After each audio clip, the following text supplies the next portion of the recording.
Okay, so we're live. So welcome to another edition of Featured Business brought to you by Visibility Impact. Myself, James Moffat, the host, and in collaboration with 𝗪𝗪𝗡, home of entrepreneurs. All right, if you want to know more about 𝗪𝗪𝗡, then you can reach out to Victoria or Johan or Marta if she turns up. Right. So I'm not going to go through that. So anyone that's watching the recording, if they do want to know more about 𝗪𝗪𝗡, they can reach out.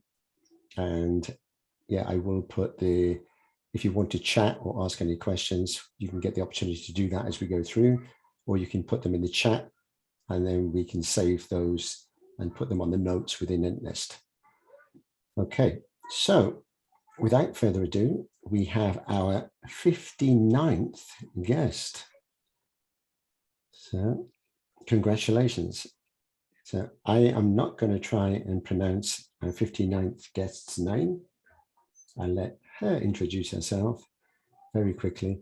And yeah, and then I won't screw it up. So our 59th guest, if you could make yourself visible and just introduce yourself. Hello, everyone. Hello, James. Good to see you all. So I'm honored to be the featured guest today. And my name is 𝗪𝗪𝗦𝗧, and I'm from Moscow. Right. Perfect. I could get the 𝗪 bit right, but I'd struggle. Could you just say your surname again? 𝗪𝗪𝗦𝗧. Very good. You say it perfectly. Yeah. Okay, so you are our 59th guest, a milestone. So the next one will be our 60th. We won't be on next week because I'm away. Yeah, I'm away next week. Well, I can't remember. I'll have to figure that out. But I'll let you know. So our 59th guest, all the way from Moscow. You've been on here a number of times. And we'll catch up on your story in a minute. So, but before we get started, the format of this is we always kick off with a song. So in the absence of Emily, I'm looking for volunteers. No? Johan, are you shaking yet? No? I know Paul's disappeared quickly in case he gets asked. Otto, you can sing? No? Fat must be able to sing. I don't think so, no. No, okay. Boyan. Unfortunately, I'm afraid he can't sing it. Okay. No. Right. Well, Emily can't make it because she's doing the camp with the kids, but during this week, she was able, because she's doing some singing with the kids, video it. So she's recorded it and she said, could we use that instead? So we've got her permission. So I'm just going to switch over to share my screen. And then you're going to hear the video, and then we'll come back to our guest in a minute. So if you just bear with me, I'm just going to share my screen. So talk amongst yourselves. And then I will share this, and then you can hear and see the kids that she's with this week. So just let me know if you can see my screen. It should be black. Yeah, you can see it? Okay. So I'll mute myself on here in case I interrupt with the sound. So I'm just going to play that. So it's 3 minutes and 24. Break.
Wow.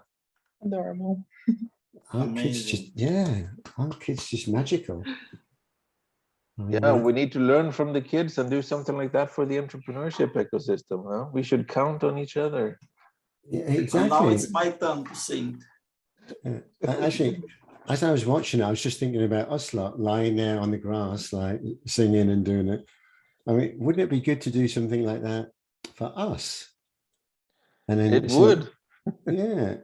So maybe Emily can come and coordinate it for us, right? And with all of our bad singing, maybe she'd have to dub the voices, right? But it would be fun to do, and yeah, I think the interaction and the feedback would be far greater than doing something kind of too business professional.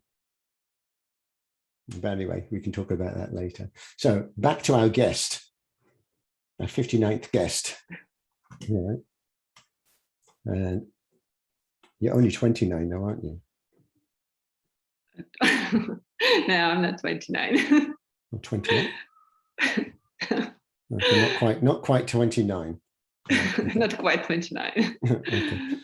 Okay, so Ina, this is your show. It's all about you now. So yeah, we can keep it interactive as we go through, since there's only a small audience. So let's just take you back before we learn about what you're doing now, but let's find out a bit more about you. So Ina, tell me, you already mentioned you're in Moscow, but you were born in Moscow? No, I actually wasn't born in Moscow. I was born in a town near Moscow, which is about 90 kilometers of Moscow. So that's basically the Moscow region. That's what we call it. And I lived there till I was 17, and then I moved to Moscow to study.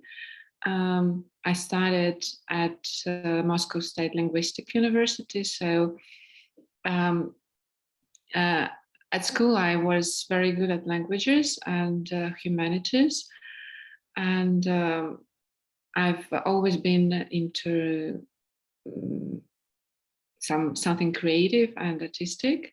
And I wanted to combine languages and art in my training. So I chose a faculty which was called, well, actually it was Translators and Interpreters faculty, but it had a specialization in cultural studies. So I had both languages and cultural studies.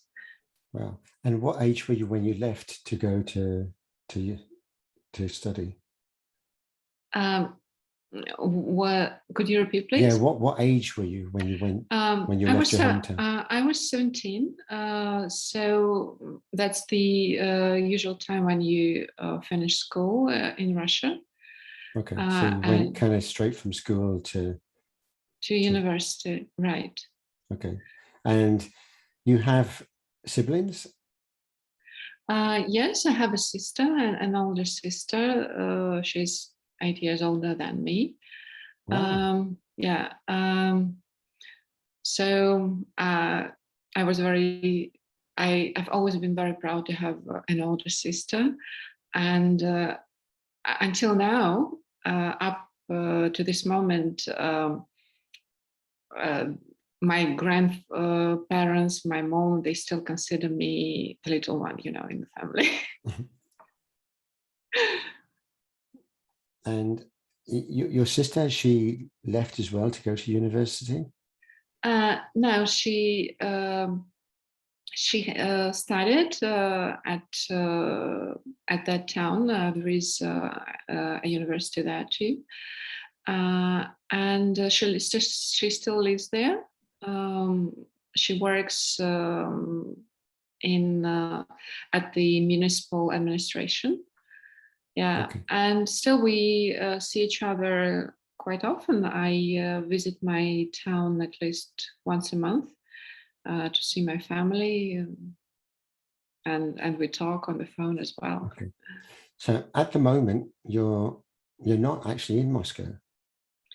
Now, I'm now on the Black Sea, not far from Sochi. If you remember, it was the city where the Winter Olympics took place in 2014. And actually, I'd never been here before. So I was quite excited to see Sochi and to see those Olympic objects as well. I'm not on a holiday here. I still work, but it's better, you know, than in a big city. It's just good to break away from the noise and everything related to the life in the big city for a while. So, Martha. So, hi Martha. So you're on holiday there? Or is it a combination of work and holiday? I would say it's a combination. On weekdays, I work like 6 or 7 hours, but still I have my mornings and evenings to go to the sea, to the beach. That's good. And the sea's warm? Yes, quite warm. 1 week there were storms and the sea got a bit dirty, you know. That's why it's called Black. That's why it's called the Black Sea. Actually not, but when we went to Sochi, we had a tour guide, and she explained one of the versions why the Black Sea is called the Black Sea. Mm-hmm. There is a layer deep down the Black Sea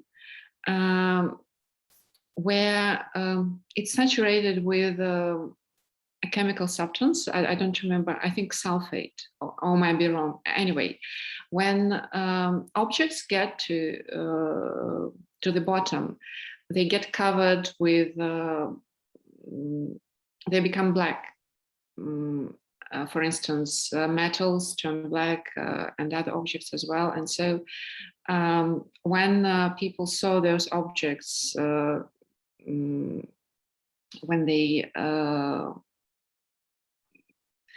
were fishing or something, and everything turned black there, so they decided to call it Black Sea. I'm not sure whether it's right or it's just a legend, but I think it's a nice legend.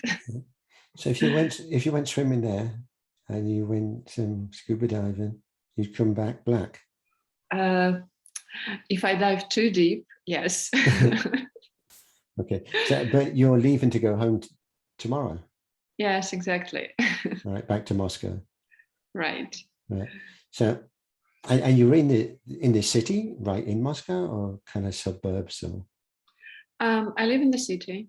Right. I used to live near the in Kremlin? the central, not near the Kremlin, but close to the Central Park, which is one of my favorite places. Now I live in the south of Moscow, but still there are parks as well there too, and that's important for me. I love green areas. Yeah. What I did notice when I was there, I think it was there, I can't remember, being to so many of these countries now, but is it traditional that people, when they finish work, to go to the kiosks and buy beer? And then you see them walking around the parks and everything, drinking beer. Is that Moscow? I can't remember now. I think it used to be so in the 90s, because, you know, it was a period of transformation when it was a really hard time in Russia after the collapse of the Soviet Union. But now it's far more civilized, and actually it's like anywhere in Europe. So people usually go to bars and to restaurants at night. So now you won't see people drinking beer from kiosks now. I think when I was there, it was more than 10 years ago. But so but then people would, you'd see them, there's lots of these outdoor kiosks, like you buy newspaper and cigarettes and things from, and yeah, people just buy beer and go off, and you see them drinking it, going through the parks and things. Was that common? Was that common, or am I confusing it for another place? I think 10 years ago it wasn't this way already. Okay, never mind. Anyway, yeah. we'll move on from that. Yeah, but anyway, so growing up as a kid, do you had any hobbies you want to share? I always liked to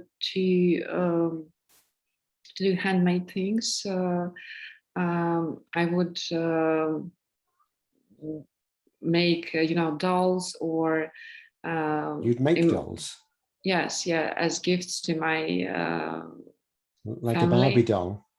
Not a Barbie doll, but from fabrics, from paper. Matryoshka. Matryoshka. No, yeah. I don't have the skill for matryoshka. But in my childhood, I had those books for crafting, and I would leave them and find what I would like to do from clay, maybe from different materials. I remember in Russia, you could get those eggs. I don't know, there's a special name for them. You know, the very decorative eggs that you can get. You mean Fabergé eggs? It could be very expensive. Fabergé. Yeah, actually, I think I have one here. Oh yeah, here it is. Yeah. Can you see this? It's not actually a Fabergé. It's a souvenir that is quite common this is from for Moscow. Christmas. Yeah. I should wrap it up carefully, right? It's just kind of placed. These are some decorative objects you can buy around Christmas time and New Year. For Easter, they have a different pattern on them, But I also got, you probably mentioned that where you put one little doll inside another one and another one and another. Yeah, that's matryoshka. Yeah, that's a traditional Russian doll, right? Yeah. But it's good when you get it as a gift from someone in Russia. So that was nice to take that back and play around with it. But anyway, so growing up, you that was one of your hobbies. But later on, when you were a bit older, you decided to do a different hobby, more in line with what I see in Russia and when I see the Olympics and things. So I don't know if people can guess what it is. What's the audience think it is? You do something that you do see at the Olympics. Ice skating or gymnastics? Well, it's close, but it's not gymnastic. No, any guesses? Yes, shooting. Shooting. Handsome man. No. No, come on, it's easy. Russian, I'll give you a clue, begins with B. No, it's not boxer. No. Okay, ballerina. Gymnastics. Ballerina. All right. Swan Lake. Yeah. So you were a Russian, or you are a Russian ballerina. Not quite a ballerina, but I did take ballet classes, and it lasted for a long time, for more than 12 years. As a student at university, I took ballroom classes, dance classes, and after that, I wanted to try something else and to continue with dancing. And at some point, I saw an ad which was actually at the French Media Center. At university, I studied French as well. So I got into the habit of getting books and videos at the French Center. And there was a board with ads, free ads. Everyone could put any ad there. And so there was an ad of a ballet teacher. And I phoned her, and it turned out she was from one of Moscow's big theaters. And so I started taking classes, but then she left Moscow for Germany to get married, and I started looking for something else, and I found a studio, and there was a very good teacher who had taught at the Bolshoi Theater. And he was so good, and as a teacher and as a person. So I was very excited to see how I'm progressing, and that's was my hobby for many years, and I was looking forward for every class.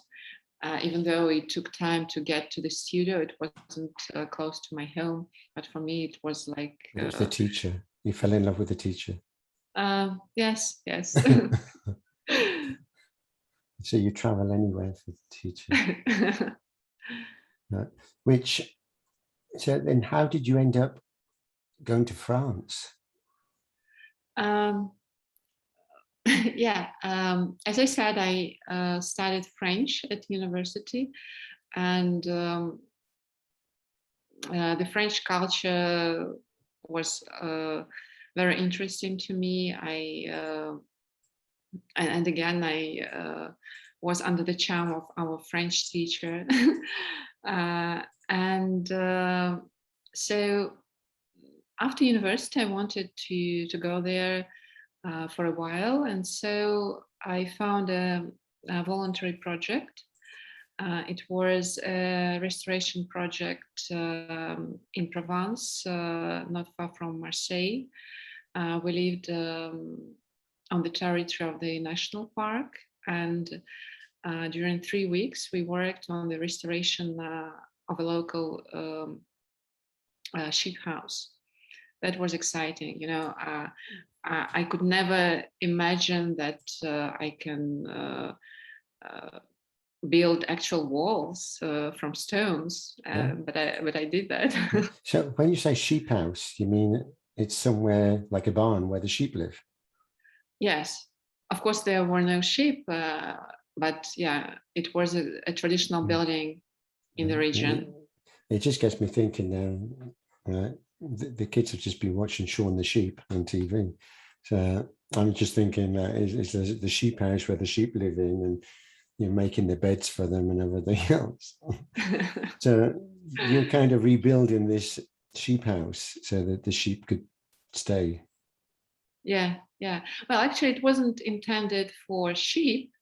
It was more like the restoration of traditional peasant architecture. All right. That was the essence of work. And there was an international team. So part of the team was French, like 15%. And all the rest were from different parts of the world. There were Turkish girls, there was a Spanish guy, Icelandic girls, so many of them. But you could, I mean, how was it kind of advertised? You just go to this place, you'd stay there, but as part of staying there, you'd have to help restore the sheep house. So I was searching for non-profit organizations in the region, and I had a list. I wrote to several of them, and so I don't remember how many responded. I think all of them, but this one, I chose this one because, well, I liked the region and I liked the program, the sheep. And yeah, it was just not a coincidence, but yeah, I chose between several options, and that was the best at the So moment. how long were you there for? For 3 weeks. All right. But they provide the accommodation, everything.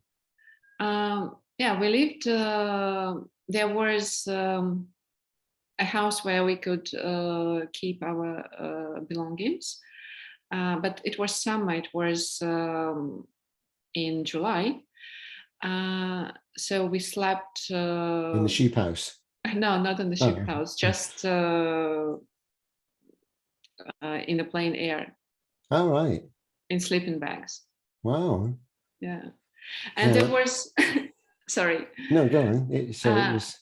There was another reason why I chose that particular region and project. It was close to Avignon.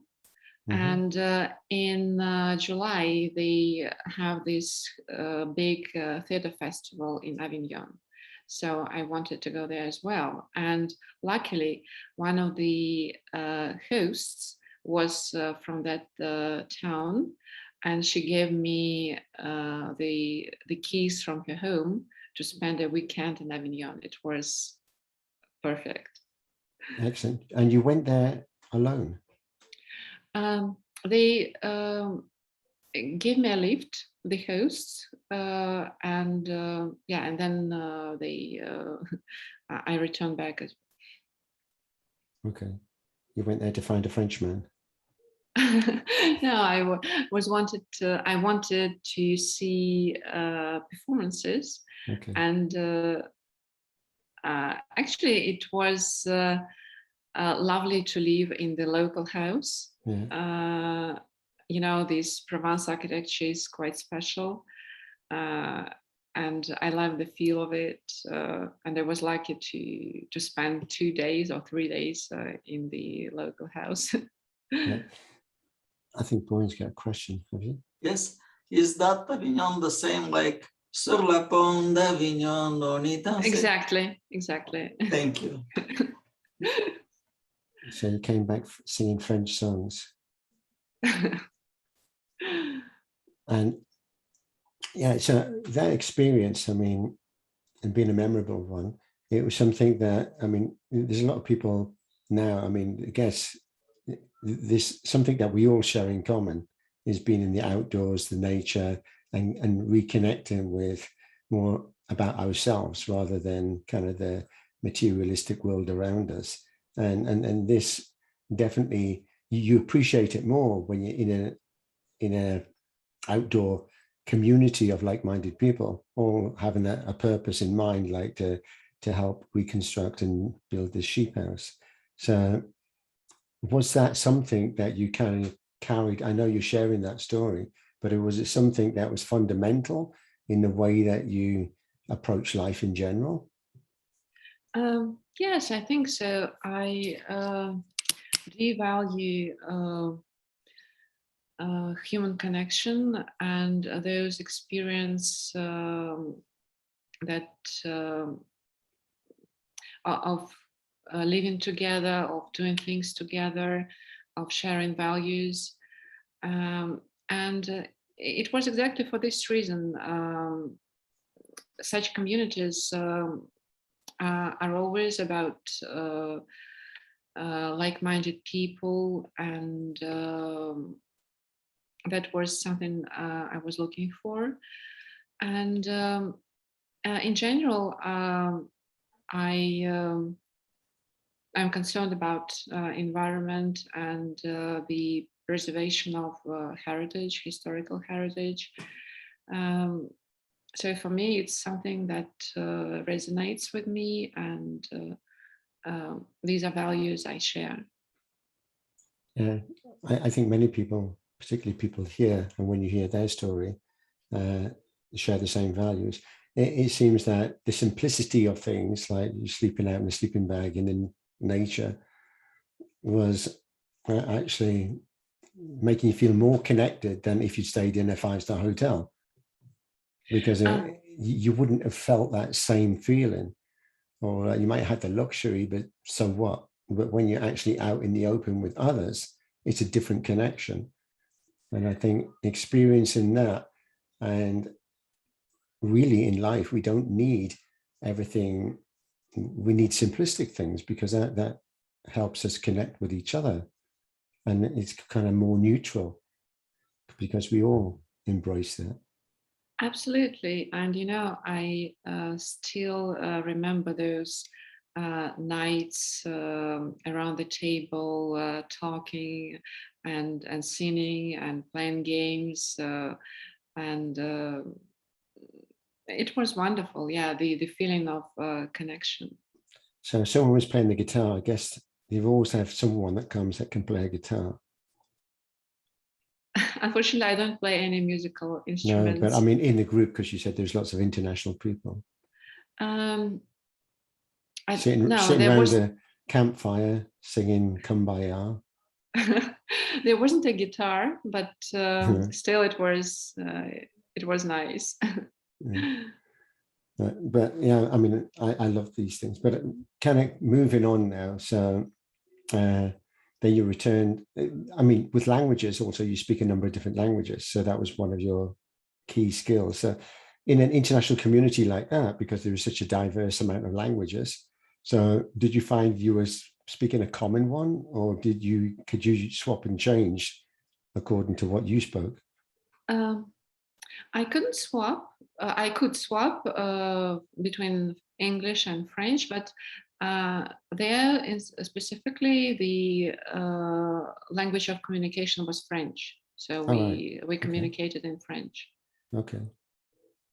All right. So even the people that you mentioned from Spain and other places, they we spoke French, sometimes English, but actually for me it was also the purpose to speak French there. Okay. And yeah. So you didn't speak your Russian at all? No, at that moment, no. I think I was the only Russian there. All right. I think I'll have to learn French. Oui, oui, monsieur, madame.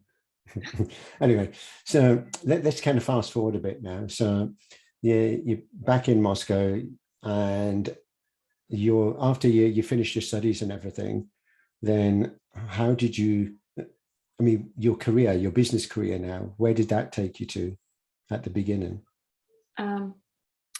At the beginning, I was doing translating, but then I found that a bit boring, because you know what was in demand. It was legal translation or something like that, which was not interesting for me. So at some point I started, I met some people who invited me to try writing for the media. And I started writing for one publication, then for another. And that was also an opportunity for me to combine my interests in languages and art. I was covering art. You're an artist as well? I'd love to call myself an artist. I think I can say so, but so far I haven't produced any art objects, but I think one day I will. Particular, what type of art? I covered contemporary art extensively, and contemporary art is mostly conceptual art. It's not specifically about making things with your hands. It's about inventing a concept and developing. It might be an installation, it might be a performance, it might be a painting as well. Could it be something like, I mean, I saw in Portugal, in Lisbon, there was, from a distance in the high street, a corner, the end building, right, looked like it was a painting on the wall. But as you got closer and closer, it actually wasn't. You could only see it from a distance. But when you got there, it was just different components of a car. And they'd made this kind of picture of somebody. And if you got close, it's just a load of junk from a car. But if you stood back, it was a perfect picture. So could it be something like that? Yes, I think so. That is kind of contemporary art. Well, if there is always an idea and essence behind contemporary art, and of course, ideas can be different. They can be deep and meaningful, and they can be shallow. What I appreciate in contemporary art is when it's rooted in some philosophy, and many contemporary artists are quite good scholars, and they base their work on the work of contemporary thinkers and philosophers. Okay. So you actually create your own art as well. Do you do it? In my head, yes. But you haven't physically done something? No, not yet. Right. So in your head, what kind of image have you got? I think one day I would like to try to make an installation. I saw some images from the last Venice Biennial.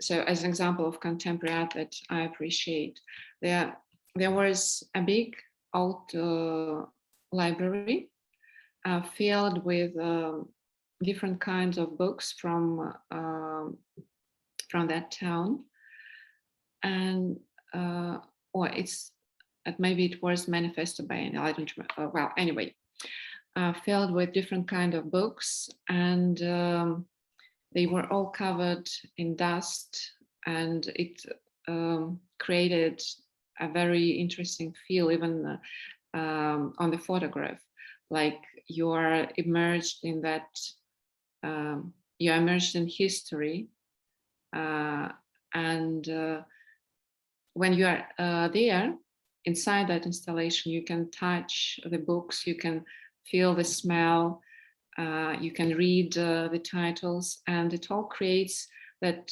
multi-layered experience. And it's related to what we were talking about experiencing life physically through your senses. And at the same time, you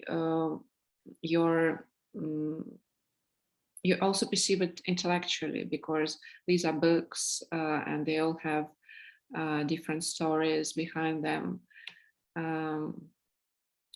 So that's an example. Okay. So within kind of the jobs now that you do, you experienced kind of PR, translation as well. And so it was always to do with words and languages and things. So that kind of also helped you move into kind of the career or what you're doing now. So maybe you can explain a bit more about what you do now, and was there a pivot point to get to that? I mean, because looking through your profile, I mean, you work for many different companies, you've done lots of different things, but what was it that made you decide that you kind of wanted to do your own thing? And maybe you can explain that. Yes, sure. So after about 10 years of my journalistic career, I started thinking about something else, because I knew it all. I knew how it works, and I didn't feel quite satisfied with that. So I started looking for something else, and I was thinking how I could combine my interest in art with my skills, and I thought that art management could be a good thing for me. So I went to work at a contemporary art gallery in Moscow, and I did PR there. That was a very good experience for me, and I was very happy I had it because I worked amid artists. I could talk to them every day, and I could witness how all those objects of art were being created, because that gallery specializes in performance art and installations and conceptual art in general. So all these objects and pieces of art were in the making before my eyes. That was exciting. And the director of the gallery, she is an artist as well. And I was happy to communicate with her. That gave me a lot of insights on how, artists think and how they work. And actually, that was my interest as a journalist as well. I interviewed dozens of actors, directors, artists, and I always asked them about how they do things, why they do things, how they feel about it.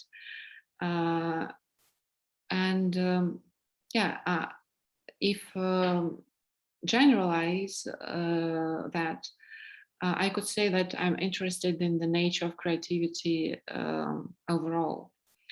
And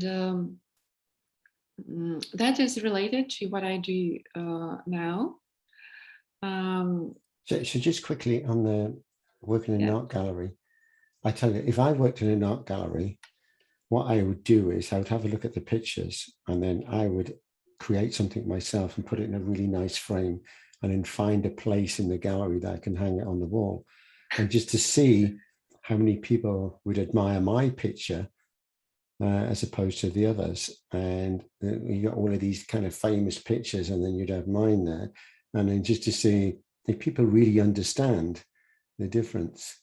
And because I don't think they do. I just digressing a bit, we have a Paul Klee museum here in Bern, and Paul Klee is a famous artist in Switzerland. And I mean, I go there, and personally for me, this is just a personal thing, I think that the paintings and pictures a 5-year-old could do. They're like 5-year-olds. So I was just thinking that I'll use my 5-year-olds and actually get their pictures and frame them and see if anyone knows any different.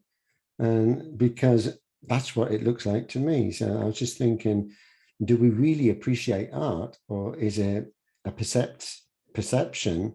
And do we appreciate it because this person's famous? Yeah, if you put a picture there and you didn't know the difference, would there be any difference? I mean, as in the value, it's a perceived value, I guess. It's a very good question, actually. I have my own criteria for defining what is art and what is not. To me, art is something that resonates with you and creates a feeling. It might not be,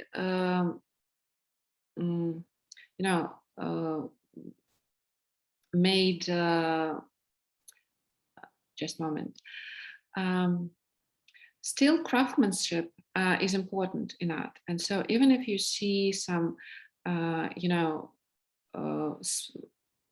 spots of color on the canvas, there is a big work to it. For instance, Mark Rothko, if you remember. So he has that famous series of paintings with vertical paintings with 3 lines of red or orange on them. But if you look at it closely, you can feel the physical influence of that painting.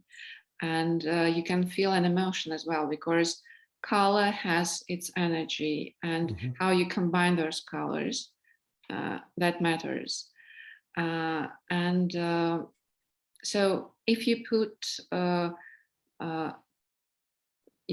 just a paint on the canvas without thinking, and you also have another painting of an artist who has developed it over several years, for instance, you will see that you might not understand the difference, but you will feel it. So here's some art. What do you think of that? I think it is. There is a term such as naive art. And children's art is in that category as well. I'm just kind of teasing. We're going to run out of time before we get to what you're doing. I was just thinking, the Tate Modern in London, the art gallery there, they do every year. They used to do something that have a room, and then you go in and see what the art was. But then it was kind of creative kind of stuff. So one was just an unmade bed, and that kind of one. It was just an unmade bed, and wow, that's great. That's perfect art. So then the next one was just a light bulb.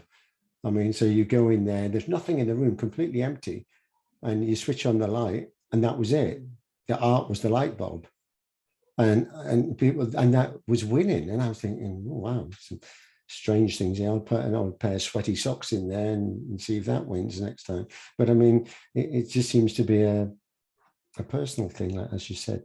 But anyway, we could talk about art all day, and I could show you some of my pictures. But I'm also interested in if you ever being a writer. Did you ever do any poetry?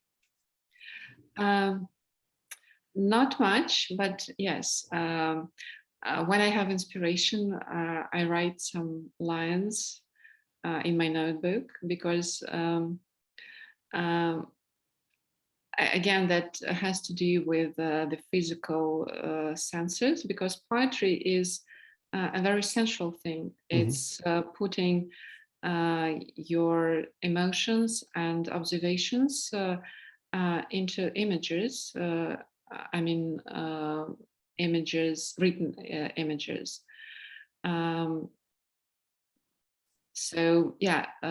Writing with pen and pencil.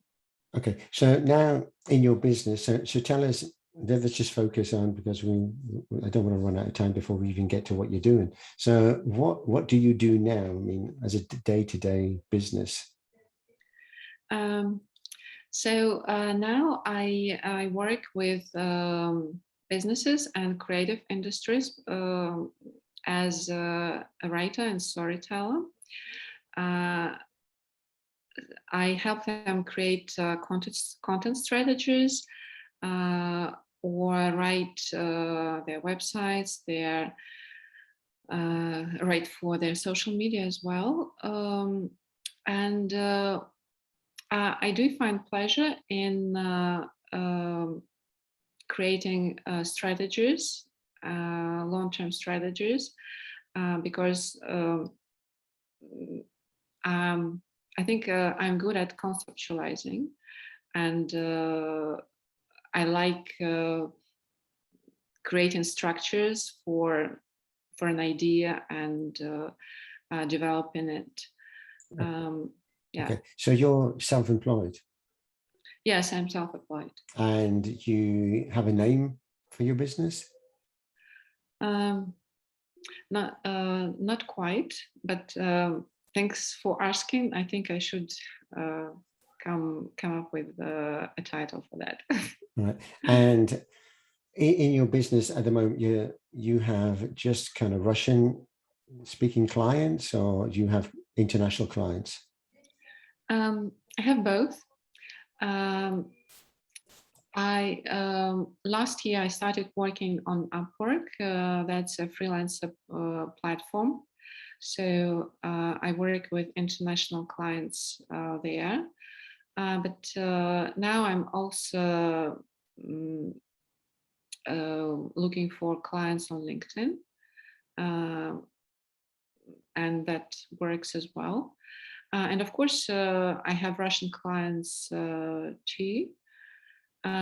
So now my goal is to have more international clients, and I would like to work with, large-scale projects and organizations. And if these businesses are related to sustainability, art, and culture, that would be just perfect. Okay, so I mean, that sounds great. Within 𝗬𝗧𝗪, there's a lot actually talk about sustainability. That seems to be a big thing at the moment, and I think will always be a big thing. So typical size customers that you'd work with, would they be more the kind of solopreneur, business owner, a startup, or more the established kind of SME type business? My goal is to work with established companies, but on the way I can work with solopreneurs, of course. So I think that depends on my interests. If I prefer to take clients with whom I'm compatible, again, in values, in my vision. And for me, that gives a sense of purpose and not just a feeling that I'm working for money and that's it. Okay, so if 𝗬𝗪𝗧 can help in any way, I mean, what are the biggest challenges that you face, and could 𝗬𝗪𝗧 help you at all to address any of those? I think at this point, the biggest challenge is to expand my network and to find more international clients. Yeah, and I hope 𝗬𝗪𝗧 is a great tool to do that. So I mean, because you are relatively new on 𝗬𝗪𝗧, then maybe you don't yet understand or know kind of the value of where you could focus if that was where your clients are likely to be, and then what you could do to help promote yourself as well. And I guess there's people here that can definitely help you in that respect if you spoke to them. So do you have any questions, I mean, regarding your business or to the audience or to 𝗬𝗪𝗧? I think not now. Okay, or does any of the audience have a question to you? Well, it was very interesting I'm sorry for jumping in. Bojan, you go ahead. You go. No, you go. No, you go. Okay, I go. Yeah, thank you very much for the very interesting surrounding of you and the creation of you. It's always interesting to listen to and hear who the people are, and I think we're doing way too little of that. So I applaud the effort by James and you to bring that to life to us and so on here. And clearly, I think there can be a lot of opportunities within 𝗬𝗪𝗧. Maybe when you say that you want to work with bigger corporates and clients and so on, we have fewer of that. It's more about the entrepreneurship side, of course, but I do believe that there's a lot of both people interested in and potentially needing your type of service, because everybody needs to talk about their passion and purpose and really come out positive and attract their clients and so on there. So I'm sure that you will find a lot of people interested in that. And another thing, I think also you should have the opportunity of finding people that you can easily collaborate and complement so that you're not working alone. I think that's an issue today also, where a lot of people are really feeling overwhelmed and lost and yeah, separated from a lot of the things that we want to be part of, right? So 𝗬𝗏𝗧 wants to bring a new type of community and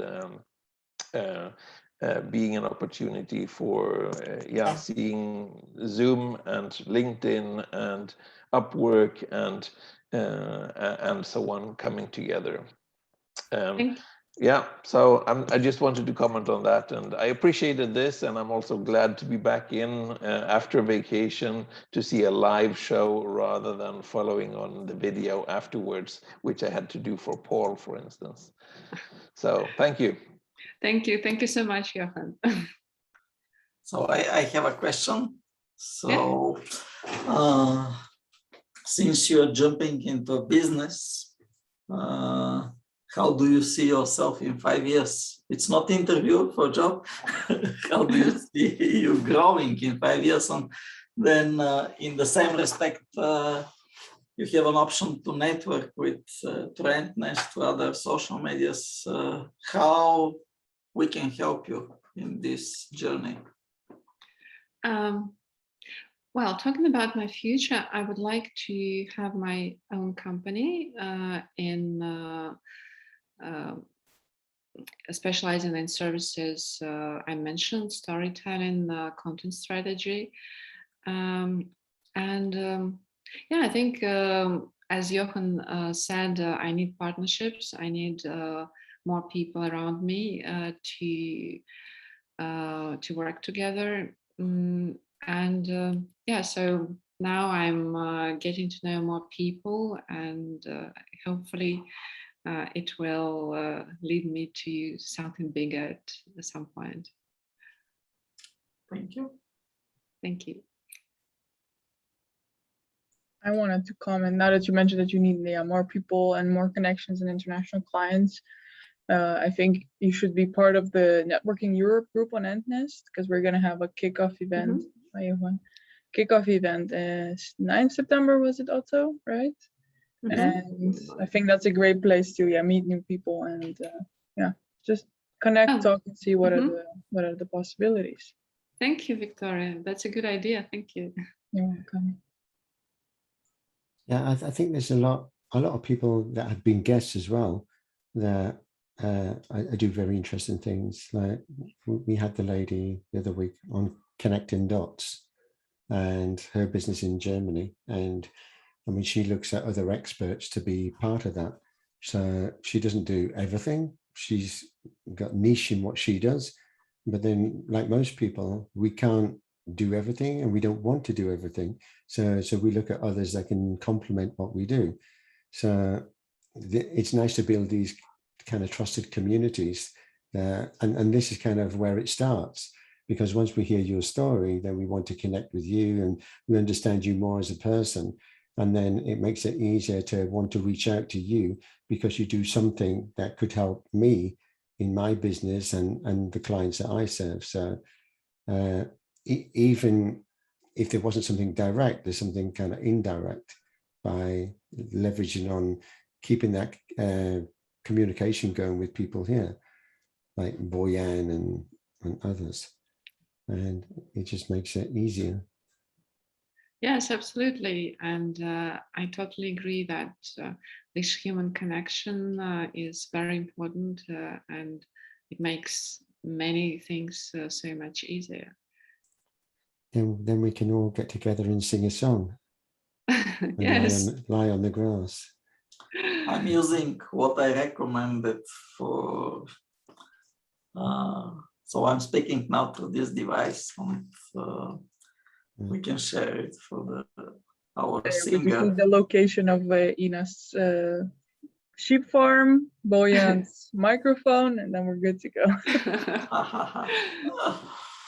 But anyway, I don't want to keep people longer. I mean, it's been very good, Ina, to actually get to know you better and to know more about you personally as well, and your background and some of the adventures that you've been on, which is only kind of a tip of the iceberg. But it's given us an understanding more about you. So when people do join these events, then we have something in common, because we can reach out and feel more comfortable talking to each other. Otto, we're yet to hear your story. So if you want to be a guest, then because you've joined now a few times, but we know nothing about you. So it's hard to, well, it's not hard to always talk to people, but it's easier if we know about you. And also Marta, I know nothing about Marta, really. Who is Marta? Yeah, who's Marta? So just because you're an 𝗬𝗡𝗏, it doesn't mean that you can't also be a guest. I think maybe I don't have such a big story to tell. I'm just in the beginning of my journey. Yeah, everybody's got stories to tell. I mean, it doesn't matter how young or how old you are, there's always something. And sometimes it's better, like having a mixture of different types of people. You've had the older people like Paul. And me. Yeah. Boyan. Let's have the younger ones as well. But anyway, Ina, you've been a fantastic guest. This is recorded, so you can have a copy of this also for memorabilia, and you can share it with others that would feel want to benefit from listening to your story. And for those that haven't been a guest, feel free to contact me, and then we'll find a Friday to slot you in. And even if you have been a guest, it doesn't mean you can't be a guest the second time. We had that with Julia. She was on right at the beginning and then came back and shared different stories the second time around. So everything is possible. But the whole idea of doing these and to have featured guests is to help them create that visibility and for us to connect on a human level. Even if there's no business, it doesn't matter so much. I mean, it's more about getting to know people. And now that we know Ina much better, I'm grateful for that. And yeah, I'm comfortable picking up the phone or sending a message and chatting with you anytime and seeing how we can explore working together, because you do something that is magical and you're in a different region to me. You have different experiences, so that can only bring extra value. Thank you so much, James. It was a pleasure to be your guest and to talk here on the show. It's really a very inspiring feeling, and it's yeah, it gives me something to think about. So thank you for that experience. You're welcome. And a big thank you to all of our loyal followers. And yeah, for the interaction. I mean, it might not be the biggest event, but it's a personal event. And to me, I much favor quality over quantity. And if we can all talk and interact, then it's much, much better. And Paul? No, I was just getting ready to say something if he called me to say something, but I don't need to say anything.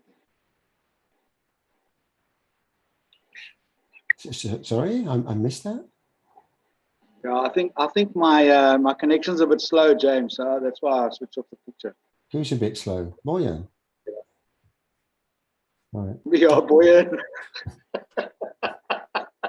All right, thank you. You guys make me famous.